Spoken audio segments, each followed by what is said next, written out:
নমস্কার, আমি আজকে একটা নিরামিষ পনিরের রেসিপি শেয়ার করছি।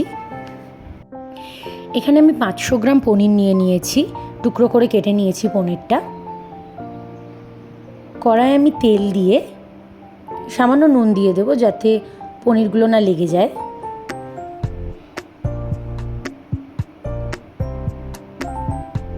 এবার পনিরগুলোকে আমি ভেজে নেব।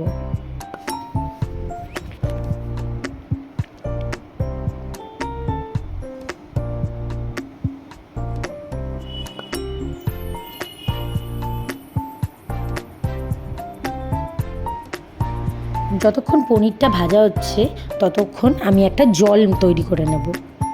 এখানে আমি নর্মাল জল নিয়েছি, কোনো ঠান্ডা বা গরম কোনো রকম না, নর্মাল জলের মধ্যে আমি একটু নুন মিশিয়ে নেব। এই জলের মধ্যে পনির ভেজে তুলে রাখলে পনির খুব সফট হয় এবং পনিরগুলোর সাইজও অনেকটা বড় হয়ে যায়। পনিরগুলোকে আমি এর মধ্যে তুলে কিছুক্ষণ রেখে দেবো।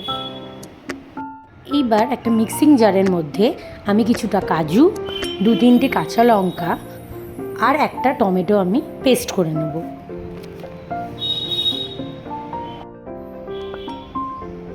এবার ওই তেলের মধ্যেই আমি মশলাটা দিয়ে সামান্য একটু নুন দিয়ে ভালো করে কষিয়ে নেব।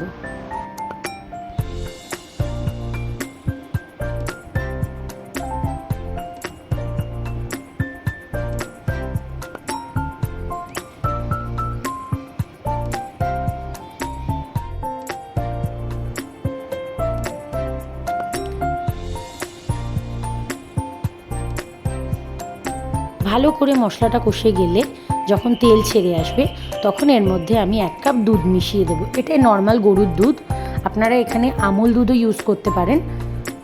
এবার ওই দুধের কাপ ধোয়া জলই আমি 1 কাপ আর একটু দিয়ে দিলাম। গ্রেভিটা আপনাদের পরিমাণ মতো রাখবেন যতটা প্রয়োজন। এবার এর মধ্যে একটু চিনি দিয়ে দেবো, নিরামিষ রান্নায় একটু মিষ্টি ভাল লাগে তাই একটু চিনি দিয়ে দিলাম। এইবার পনিরের টুকরোগুলো এই গ্রেভির মধ্যে মিশিয়ে ভালো করে ফুটিয়ে নেব। ফুটে উঠলেই আমি একটু কসৌরি মেথি হাতে করে ক্রাশ করে দিয়ে দেব। গ্যাসটা আস্তে দিয়ে ভালো করে এটা ফুটতে দেব। এইভাবেই আমি নিরামিষ পনিরের রেসিপিটা তৈরি করেছি। খুবই সুন্দর খেতে, খুবই টেস্টি, আপনারাও তৈরি করতে পারেন। Thank you.